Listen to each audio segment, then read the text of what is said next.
one of the other big additions to the game, building settlements. That was really, really cool. That was a big surprise to a lot of people.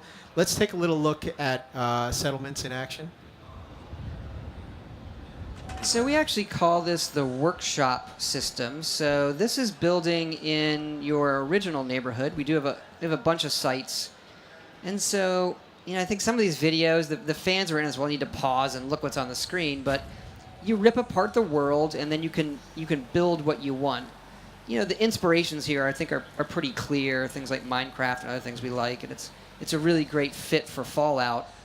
We wanted to get in is there a way that within the game we can take this modding idea or tools we've had in the past and do something in game that the players can make their own without having to leave the game and do it in the creation kit or things like that. And it does fit into part of the fiction of part of the game, but it is optional. I love this. I'm gonna name drop Ryan Sears. He's one of our artists, built that. It's really great. He showed that to me. I was like, oh, I am putting that in a video. That's awesome.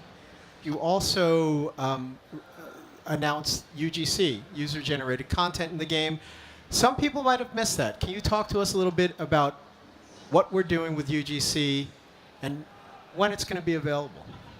Yeah, so we're doing it on the PC similar to Skyrim. We'll have the creation kit that will come out, not at launch, just like Skyrim, it'll come out early 2016. And then, you'll have all the PC mods and all of that stuff. But then what's really exciting is we're finally bringing it to console. So working with Microsoft. So once we get it out on the PC with the creation kit, it's then going to come to Xbox One. Okay. There's a lot of back-end stuff we need to do and work with them. And then once that's settled, our plan is to do that work with Sony and get them on board and have that follow up. But the timetable's kind of fuzzy right now. Are you excited? On that, so I don't want to promise a date on that part. But what'd you say? Am I excited? Are you excited to? Oh my God, consoles? yes. Yeah. Look, I think the modding part of our games is just, it goes back to making your own adventures with D&D and those kind of things. Sure. And we've always pushed on it really hard.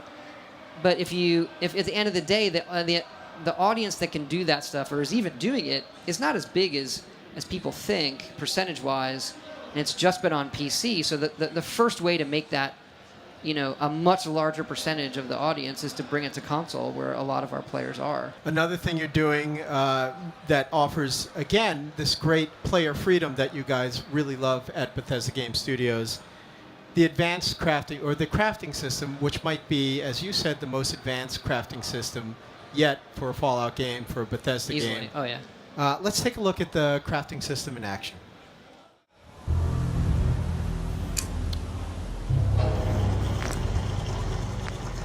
Todd, tell us, how does the crafting work, and why is it the most advanced crafting system you've ever offered the players? The main gist of it is that we have all this junk around the world. So it sort of started if you looked at alchemy in Skyrim, but imagine that was on everything. And so that stuff in the beginning of the game that you would just think is crap and laying around, you would then realize oh, I need the baby bottle because it has X.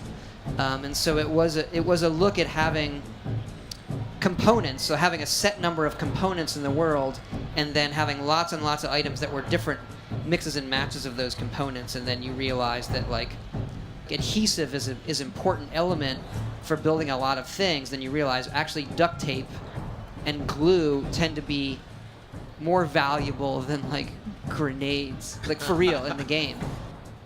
And so just by system, we tend to work and want to systemize things for a big world. Right. And the fact that the stuff breaks down to components, we then have the ability to add, if we put this a water bottle and the chairs and this and a television, and then we figure out what components it would have, and we're able to balance that on a massive scale instead of if the crafting system required specific items to craft, if that makes sense. So it does, and in essence, what you've done is ensure that almost every, or at least what I think, ensure that almost everything has a purpose in the game. Yeah, absolutely. Is that correct? Yes, and not everything has components. That's the better way of saying it. Okay. Yeah. But you won't be collecting junk and then it remains junk Right, right. You don't There have will always anything be that some just sort of has like value. my only existence is I am worth 2 caps. Right. We have nothing like that. So it So- also causes this very interesting economy in the game where traditionally you would pick everything up and then just sell it. And now you pick it up and you say, well, I can make this out of this, or I can make this out of this, or maybe I do want to sell it. And so we usually, at this point of the project, we're trying to balance the economy and get rid of, all these money exploits.